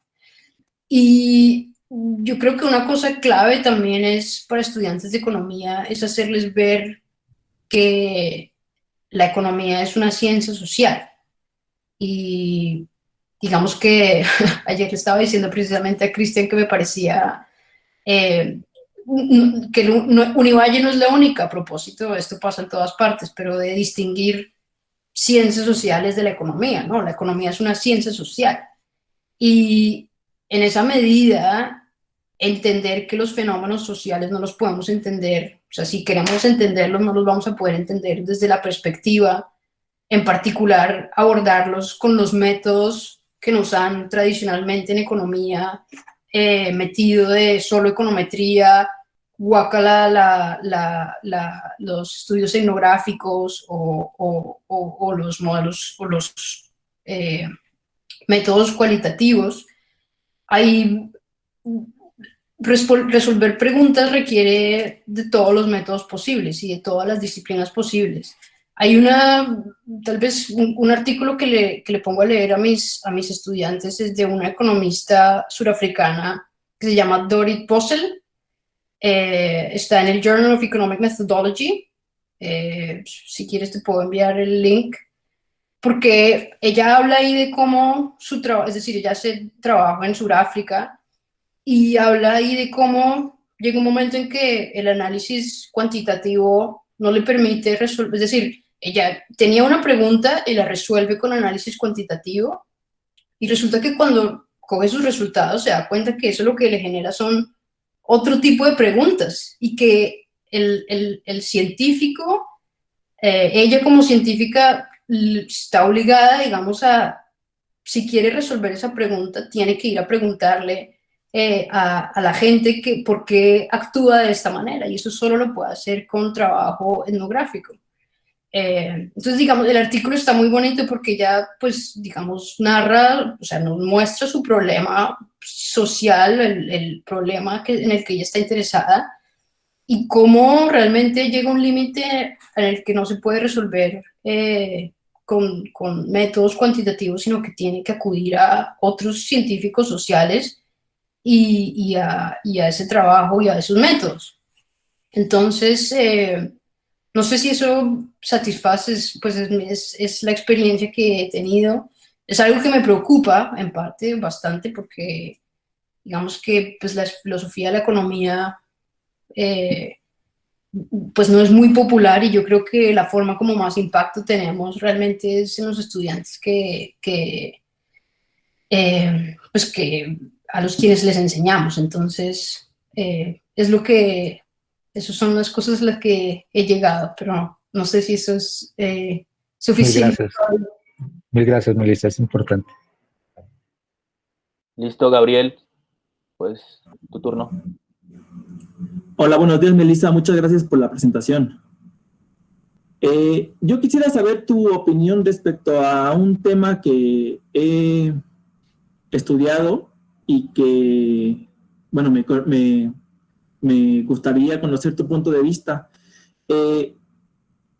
Se reconoce desde la década de los 70 a la revolución de las expectativas racionales de Newt Lucas Sargent como una revolución metodológica que dotó a los modelos de robustez, de una mayor robustez. Desde tu punto de vista, ¿por qué crees que en las finanzas no se ha tomado tanto esta revolución metodológica de las expectativas racionales y sí se toma en cuenta cuestiones de economía del comportamiento que desde mi punto de vista no dotan de tanta robustez a los modelos como el que tú nos acabas de exponer y digamos que desdeñan un poco la idea de expectativas racionales de Newt Lucas Sargent. No sé si tengas algún punto de vista al respecto, porque incluso en temas de filosofía de la ciencia y más concretamente de filosofía de la economía, se estudia más economía del comportamiento como una idea de racionalidad que está en la economía o que debería estar en la economía, y no tanto la filosofía de la economía se enfoca en temas de expectativas racionales de Newt Lucas Sargent. ¿Tú tienes alguna conjetura de qué es lo que pasa allí entre los filósofos de la economía? Pero tal vez te regreso la pregunta, ¿por qué crees que los economistas financieros han desdeñado, es decir, han desdeñado las expectativas racionales? ¿Por qué crees que ese es el caso? Sí, porque yo creo que casi todos los estudios se enfocan en un comportamiento de los agentes que no es completamente racional, y prácticamente todos los estudios de finanzas están enfocados a economía del comportamiento. Bueno, esa es una conjetura que yo tengo, pero no y esté en lo correcto. Entonces, por eso quería saber tu punto de vista. Bueno, aquí es cuando llega mi conocimiento sobre la economía financiera, es decir, es como de las cosas en las que estoy descubriendo yo también. Pero porque, claro, digamos que la economía del comportamiento ha sido muy importante en finanzas, y creo que en parte eso se debe también, creo, a la crisis financiera, del trabajo de Schiller que ha hecho de ser pues muy influyente. Pero creo que no quiere decir que sea el único trabajo que hay en finanzas. Entonces, digamos que esto es también es decir, bueno, aquí está un poco más claro de por qué hay gente que simplemente cree que asumir información completa, o sea, eso está dado en este modelo, y en muchísimos modelos financieros está clarísimo que no hay asimetrías de información, que los agentes tienen conocimiento perfecto. Estos agentes de los que estamos hablando acá tienen estimaciones de las probabilidades, etcétera. O sea, aquí se está asumiendo una gran cantidad de racionalidad. Sí. Digamos, y está también basado en el efficient market hypothesis. Entonces, todo eso está ahí. Y entonces, pues digamos que lo que yo diría, y esto no lo digo con ningún tipo de certidumbre o de experticia, pero lo que conozco de la literatura es que es cierto que la economía comportamental es bastante importante, sobre todo en temas de finanzas, y que eso yo creo que se debe en parte como a la crisis financiera, pero también hay muchísimo trabajo mainstream en donde se asume toda esta racionalidad de la que tú estás hablando, y eso también, este modelo del que les hablé, tiene esos supuestos ahí involucrados. Ok, bueno, muchas gracias, Melissa. Sí, de hecho, Gabriel, y a los que les interese, hay un trabajo reciente de dos amigos míos, Francesco Sergi y Thomas Delsey.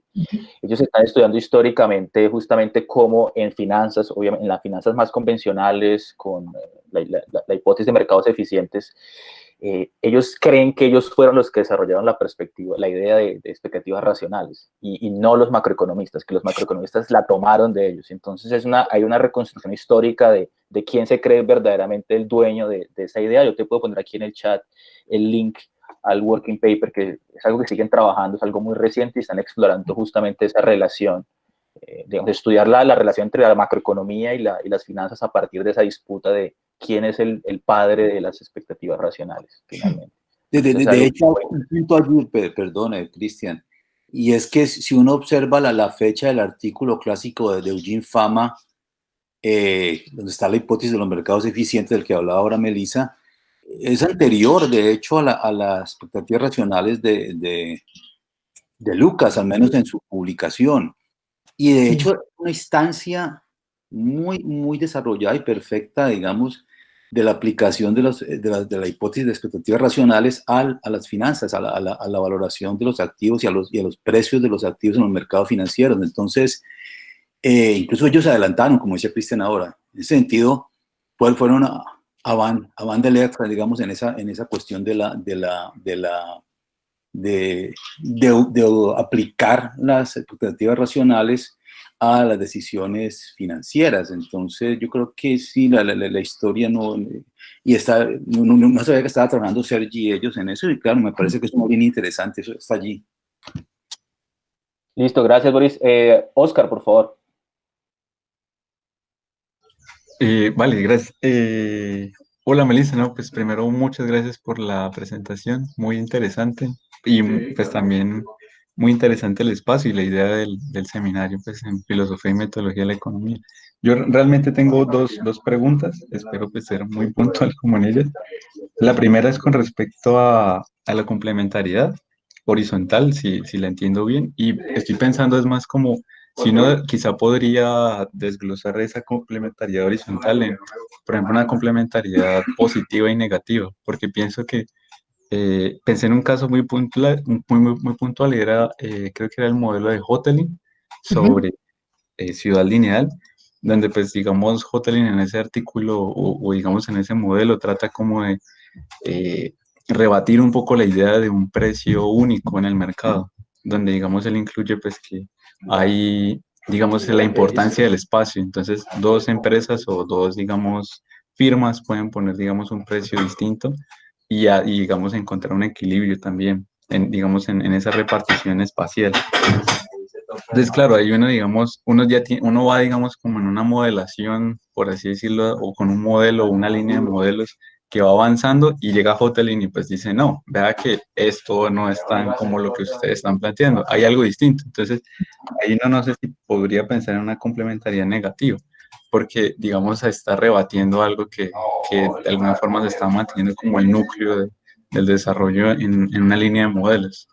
Y ahí va, y digamos, se conecta un poco con la segunda pregunta y es, claro, que va, digamos, con la idea de si hay un criterio metodológico para decidir, digamos, entre dos tipos de modelos. Y también ahí, digamos, me llegaba como un poco la idea de que los modelos o la construcción de modelos también, digamos, podría tener un tipo de dependencia sobre la prioridad que se le da a un tipo, digamos, de teoría en una comunidad científica. Voy a tratar quizá de ser un poco más claro con eso y es como, y digamos, el ejemplo que recuerdo es el de Krugman, que Krugman escribió una columna de opinión con respecto a la crisis que hubo pues, en el 2007-2008, donde él decía que, ¿por qué se equivocan los economistas? Creo que se llama la columna. Entonces él decía que hay economistas de agua salada y economistas de agua dulce. Entonces decía que había como una comunidad de científicas que estaban, digamos, ubicadas en ciertas universidades de Estados Unidos.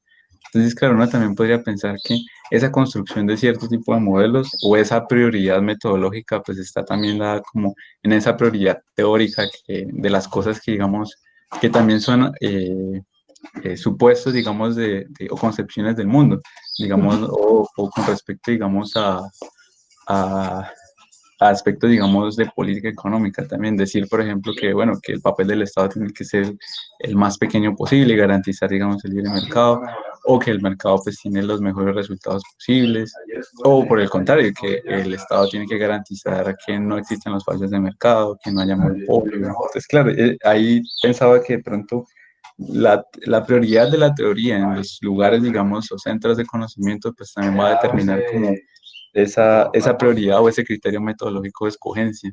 Digamos, yo escojo los modelos donde yo me formé y donde, digamos, donde yo también tengo, digamos, esa compatibilidad incluso política. Entonces, claro, ahí era como eso, y claro, ahí también uno puede encontrar la etnografía como una gran herramienta pues para entender cómo se da esa decisión. E incluso yo no sé si el mismo Krugman en esa columna, creo que había una especie de encuesta que se le hacía a economistas en el país, preguntándoles sobre sus metodologías, como sus propias prácticas, digamos, de investigación. Entonces eso me parecía muy interesante y pues un reto muy grande, porque claro, hay muchas variables que entran como, claro, porque incluso dentro de familias de modelos o entre familias de modelos, porque yo tengo el problema de decir, bueno, en el caso, digamos, que nos presentas, que puede que esté dentro de la misma familia de modelos, dos modelos de cómo se escoge, pero incluso yo podría tener una comparación entre dos familias, digamos, cómo sería esa comparación, digamos, de un modelo de familias distintas. Entonces, digamos, eso me parecía interesante. Y muchas gracias por la presentación, eso es como lo que tenía por comentar. No, pues muchas gracias a ti. El punto de Hoteling está buenísimo. La verdad es que yo no había pensado de eso, así que lo voy a pensar mucho más porque, o sea, y tu ejemplo está súper claro. Sí, está buenísimo porque le puede uno ahí como agregar otro paso, otra dimensión a la complementariedad horizontal. O sea que eso está muy bueno, muchas gracias. Lo que dice sobre las preferencias metodológicas, sí, digamos que eso está súper, incluso está algo estudiado, yo creo, sobre todo los historiadores más recientes de la economía que se han metido como a estudiar estos temas. Entonces hay trabajo como, por ejemplo, bueno, cómo han sido un par de universidades las que han dominado en el AEA y en la Asociación de Economistas Americanos, y cómo eso ha definitivamente marcado la trayectoria que la disciplina ha tomado. Entonces, sí, sin duda, eso es algo que está ahí. Lo importante sería llegar a identificar como, es decir, lo que yo creería que me interesa a mí es, bueno, tratemos primero de ver si hay un principio metodológico que sea como defendible, y no defendible porque lo dicen los filósofos, porque pues los economistas no tienen por qué oír a los filósofos, sino un principio metodológico del que podamos todos estar de acuerdo que es clave. Pero si ese principio no está ahí, como descartar hasta que lleguemos, ok, si tú y yo estamos en desacuerdo, si tú y yo preferimos modelos distintos, y si es por el tipo de formación que tuvimos, ok, eso digamos que está claro. Pero sería como importante tratar de ver si hay algo antes de eso que sea como, que podamos caracterizar como más científico o más defendible de alguna manera. Lo que yo diría que es un poco una tragedia que eso demuestra es que sería bonito que en economía pudiéramos ver como diferentes perspectivas, y yo no quiero meterme aquí como en la onda del pluralismo porque creo que, bueno, es otro tema, pero sí por lo menos conocer de otras aproximaciones y entender sobre todo si yo tengo esta aproximación, si yo soy de agua salada, yo soy de agua salada porque estoy convencida de que el agua salada es la forma es lo que me va a llevar a entender el mundo mejor o a aplicar esta política pública que está mejor, pero no simplemente ciegamente. Entonces, digamos que si en economía podemos aprender, o si los economistas pueden aprender cómo a defender sus posiciones y a ser perfectamente conscientes de ellas, creo que eso sería una ayuda, y a eso me refería como las implicaciones que hablaba al final, que uno sea consciente, que el economista sea consciente de que la decisión metodológica o la decisión que tomó de modelar de tal manera sea realmente, sí, que viene de una conciencia de estar convencido de algo, no simplemente porque es lo que aprendió y no conoce nada más. Eso sería como lo que yo pues respondería ahí, pero los puntos están ambos súper buenos. Muchísimas gracias. Listo, tenemos la intervención de Diego, por favor. No va Oscar, perdón. Ya terminó, Oscar. Okay. No, pues muchísimas gracias por la conferencia. La verdad, pues aprendí mucho. Yo no soy muy conocedor de lo que es la filosofía de la economía y tampoco mucho de la economía financiera. Y por lo tanto, pues es como descubrir un poco, digamos, un nuevo mundo. Quería preguntarte, y es ahí donde me perdí en varias cositas, y disculpa si las preguntas son muy obvias, pero cuando tú estabas hablando de explicación, decías, bueno, es que este modelo se explica mejor, y cuando después mencionabas un poco el modelo de Fama o el planteamiento de Fama, decían, y este también tiene no sé cuántas 300 variables para explicar ese comportamiento. ¿A qué te estabas refiriendo en ese sentido con explicación? Porque ahí no me perdí un poco. Estabas hablando primero de una explicación teórica y después de una explicación empírica. Ahí me perdí un poquito. Y en lo segundo era cuando tú hablas, y ahorita con lo que dice el profesor Boris, cuando tú dices que el modelo de Fama no tiene fundamento teórico, ¿a qué te refieres en el sentido? Porque pues acabamos de discutir un poco cuáles son como la contribución incluso de Fama sobre lo de las expectativas racionales. Y no sé, bueno, esa es una pregunta quizás muy tonta, pero ¿a qué punto un planteamiento empírico puede pensarse solamente como si estuviera al margen de un fundamento teórico? ¿Cuál es como esa barrera que podríamos llegar a decir, bueno, alguien porque quizás no es consciente de una teoría o porque no puso explícitamente una teoría y simplemente relacionó una serie de variables, hasta qué punto eso solo es empírico y no porque yo pensaría que pues Fama en su construcción está planteando una serie de supuestos y en la interpretación de esas 300 variables que a mi punto de vista, si tú tienes 300 variables para explicar algo es porque no tienes nada para explicar, o sea, eso no explica nada, pero hasta qué punto uno pudiera desligar eso del fundamento teórico. Eso sería. Muchas gracias. Ok.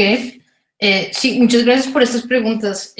O sea, la primera es, estás súper atento a la charla. Tienes toda la razón que utilicé explicación en dos entendimientos diferentes. Cuando hablé en algún momento de explicación filosófica, hablaba como de las teorías que se consideran como que se le puede atribuir a una teoría, que es una explicación científica. Y hay muchas teorías en filosofía sobre qué constituye una explicación científica. Entonces hay teorías causales, de unificación y bueno, varias otras. Entonces, eso por un lado era explicación como en entendimiento filosófico. Cuando estaba hablando de los modelos, en efecto, empírico, me refería el modelo de explicar los datos es simplemente de si el modelo es capaz de, o sea, es congruente o puede, las predicciones del modelo están de acuerdo con los datos pues con los datos que estoy utilizando. Entonces, estos sí son en efecto dos entendimientos diferentes de explicación. ¿Sí? ¿Eso está claro por la primera pregunta? Ok. Y la segunda, entiendo tu pregunta de más o menos, bueno, ¿por qué lo que yo consideré o lo que me refería al modelo empírico decimos que no tiene ninguna fundamentación teórica? Y aquí lo que estoy tratando de llegar es que el modelo no está como derivado, no está derivado de ningún cuerpo teorético, sino que más bien es, bueno, se me ocurrió correr datos del tamaño de las empresas y el book to value ratio las expectativas de retorno, y resulta que esto me dio, o sea, yo encontré ahí, digamos, una correlación en que estos dos factores que yo escogí explican, de nuevo en el segundo sentido, los datos. Pero si te pones a pensar, es decir, si no existe como un cuerpo teórico, yo no puedo entender por qué, ¿sí? Entonces, la diferencia entre el CAPEM y estos modelos que estoy considerando o que se consideran solo empíricos es que CAPEM me está diciendo, mira, los inversionistas consideran este riesgo que es no diversificable porque hay una derivación de sus preferencias, de su maximización pues la idea de maximizar ingresos en todos los periodos o maximizar el consumo, como quieras. Y eso me lleva a decir que ellos están tomando estas decisiones. Entonces, digamos que yo puedo explicar, yo estoy diciendo, estos inversionistas, yo me metí en la mente de estos inversionistas, así no sea cierto, es un supuesto, pero hay una justificación de por qué llegamos a ese resultado. Mientras que el modelo de Fama y French no me está diciendo, o sea, claro, hay una correlación en los datos, pero no me está diciendo si eso en efecto, o sea, por qué eso es algo que un inversionista valora a la hora de evaluar el riesgo. Esa respuesta no me lo da, lo único que me está diciendo es, eso está en los datos, pero no hay algo que me diga que eso realmente es importante para los inversionistas. Esa es la diferencia. ¿Sí? ¿Está claro? Sí, muchas gracias, Melissa. Melissa, a mí me gustaría... Dale, Boris, dale. No, es que el artículo de Fama al que yo me refería es el artículo clásico del 70. 1970 es diferente del artículo econométrico del que habla Melissa, que es de 1992.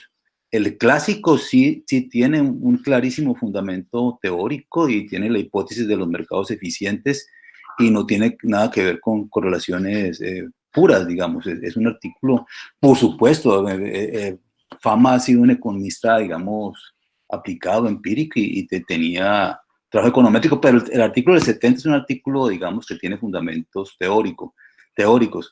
Yo no sé, que no conozco bien el artículo del 92, hasta qué punto sea una pura adivinanza econométrica, porque yo dudo que conociendo a Eugene Fama, difícilmente podría hacer ese tipo de trabajo, pero yo no lo conozco, entonces no entro en la discusión, pero creo que debe tener algún tipo de fundamento en algún punto, pero eso lo vamos a discutir luego. Pero la aclaración sí quería hacerla, porque el trabajo que yo me refería es al de 1970, ese artículo clásico que fue el que le bajó el premio Nobel a Eugene Fama.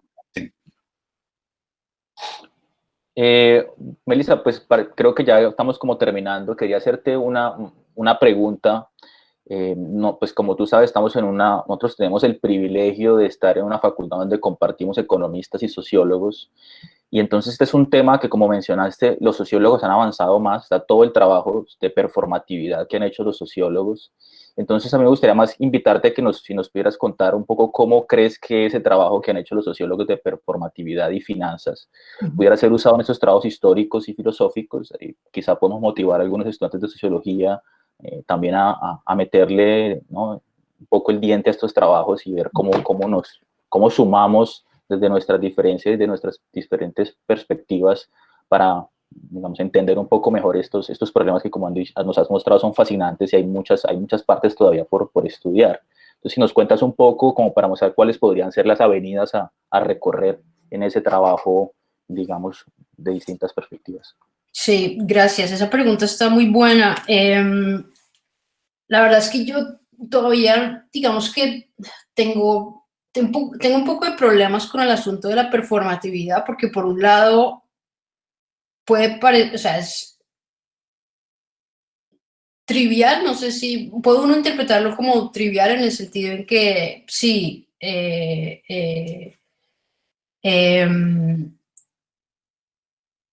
los modelos que estamos utilizando tienen efectos sobre la gente es decir, la gente reacciona a esos modelos y se vuelven realidad de alguna manera.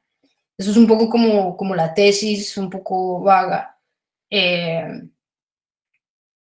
Y lo que yo veo como de la historia, sin haber leído todo lo que hay de performatividad de los sociólogos,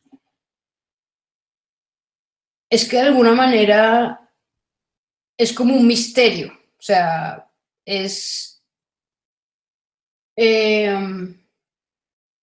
¿cómo lo puedo poner?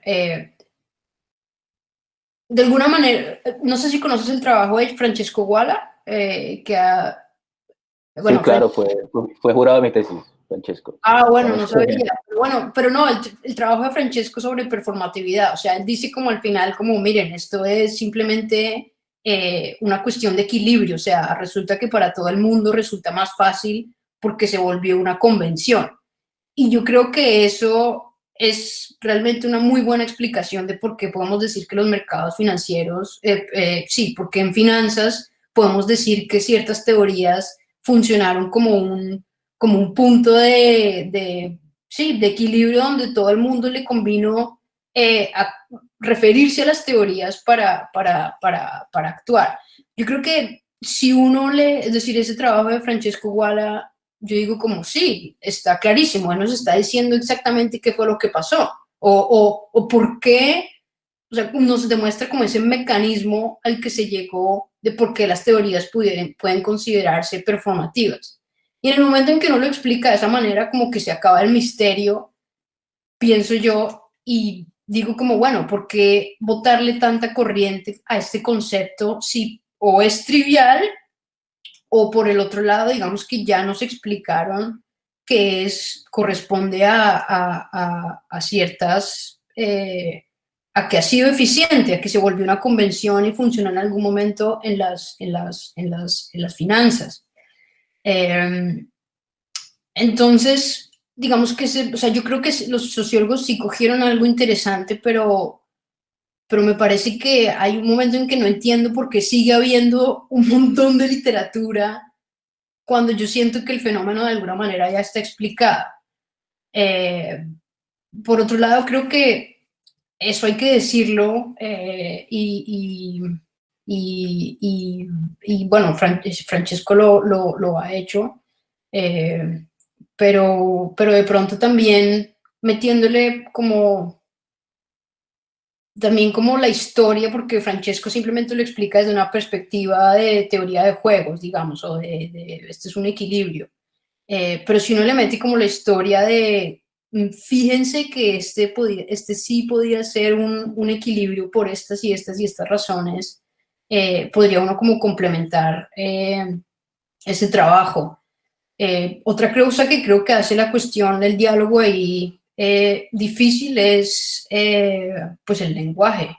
Hay muchos sociólogos metidos en cosas como que se podrían considerar como desde la filosofía como más, no sé, continentales y entonces el lenguaje se vuelve complicado.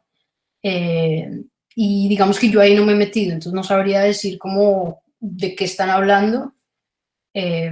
Creo que no he respondido a tu pregunta, pero es que no sabría cómo, es decir, no sabría cómo invitar a los sociólogos a meterse en este tema. Lo que yo diría de pronto sería más bien interesarse como en la filosofía analítica, lo que se puede decir, cosas que ha dicho Francesco, y ver si ahí hay algo que como demostrar de alguna manera como no, miren, esto sí tiene algo más interesante que simplemente ser un equilibrio. No sé, yo sé que No, yo creo que estoy como en, digamos, ese tema yo sí creo que de la performatividad digamos, creo que se ha agotado y hay una posibilidad de decir algunos si uno puede romper un poco la discusión donde la llevó Maki y Francesco, digamos. Pero sí creo que esa primera intención que tuvieron los sociólogos de entrar y hacer etnografía, de revisar cómo el modelo estaba cambiando la práctica de las personas que estaban comerciando usando el modelo, eso es fascinante. Después uno puede decir, bueno... el libro de Mackenzie me encanta. Mackenzie es fantástico. Yo creo que es usar ese como un punto de partida y mirar cómo se puede abordar, creo que sí puede dar pistas de... Sí, no, y yo he aprendido un montón de su trabajo, Sí. En parte porque se ha metido a entrevistar gente y a meterse en la historia, y es súper válido. Lo que de pronto queda un poco sobre el aire es como, bueno, aquí cómo es la onda de la performatividad. Sí. Pero sí, es decir, el trabajo como tal es fascinante. El libro de Mackenzie me encanta. Bueno, a mí también me pareció muy estimulante cuando lo leí la primera vez. Bueno, se nos agotó el tiempo, han sido 2 horas increíbles. Muchas gracias, Melissa. De verdad, una presentación muy estimulante, y creo que que hayamos tenido una conversación después de 1 hora muestra que en realidad la audiencia estuvo bastante estimulada y que como una buena presentación nos dejas más preguntas, ¿no? Que eso es lo que queremos, y eso es sinónimo es la marca de una buena filosofía, ¿no? Y entonces, muchas gracias por todos tus aportes y estamos en contacto. Yo creo que eres miembro de honor de nuestro seminario, estaremos por ahí molestándote por por haber compartido este espacio con nosotros. Muchísimas gracias a todos los asistentes también. Muchísimas gracias por la invitación, ha sido realmente un gusto enorme, y bueno, estoy súper pendiente porque ya sé que tengo aliados en Cali y eso es precioso, Bueno, y una vez todo esto pase, súper bienvenida a Cali, ¿no? Tienes que venir a visitarnos. Sí, claro que siempre están las puertas abiertas aquí. A mí me estuvieron hablando de ese campus y haciéndome sentir mal de este edificio que tenemos nosotros acá. Entonces, Sí, claro, sí. con mucho entusiasmo quiero ir a Cali y disfrutar del buen tiempo y de la calidez de la gente de Cali. Listo. Bueno, muchas gracias a todos los asistentes. Feliz fin de semana. Cuídense mucho. Un abrazo. Hasta luego, gracias. Chao. Chao. Un abrazo a todos. Gracias. Chao. Chao.